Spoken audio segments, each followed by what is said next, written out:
So I decided to do contortion on a paddleboard because I wanted a challenge, and I loved the water. A little bit scary at first. It was I was like, I couldn't even stand up. I could barely do anything. And little by little, I kind of shifted my weight forward and back, tried to find a little sweet spot, and then you find the core of the board, have that a double connection to create some stability and some structure, and then you can go from there. My name is Tori, and believe it or not, I do contortion on a stand-up paddleboard.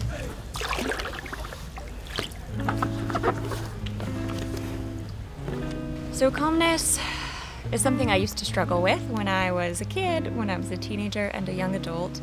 I would get really anxious, and I carried that like baggage around with me everywhere.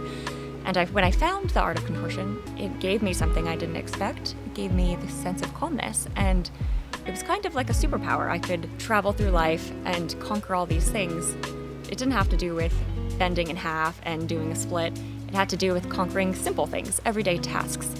And contortion gave me the confidence to do that because it allowed me to be calm.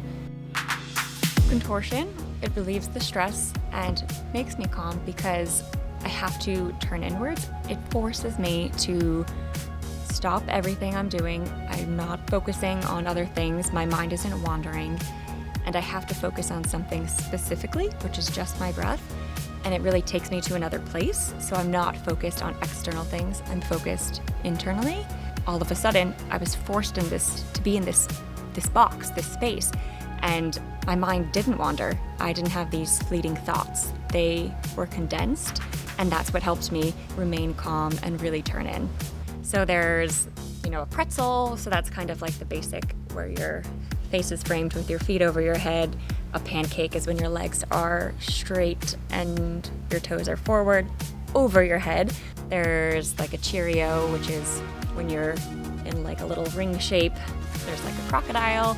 And also you can bring it up to a snake. Your knees are usually together. Then it's more of a balance. You're balancing from here to here. And you're using more of your thoracic spine.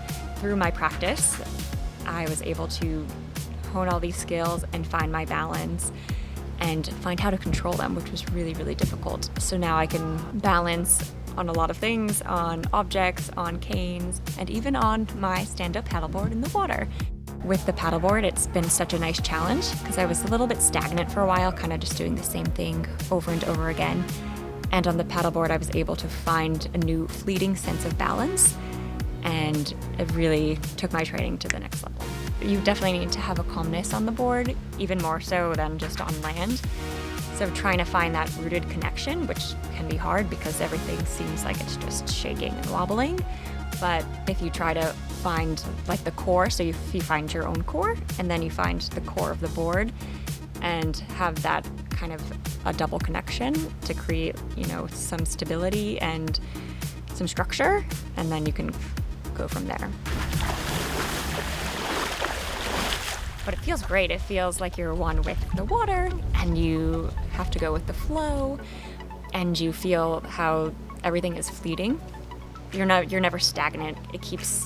A wave comes, and you have to readjusting minutely and find those teeny little connections. Even if everything on the exterior looks still, internally there's so many little adjustments that are constantly happening, and I really love that challenge.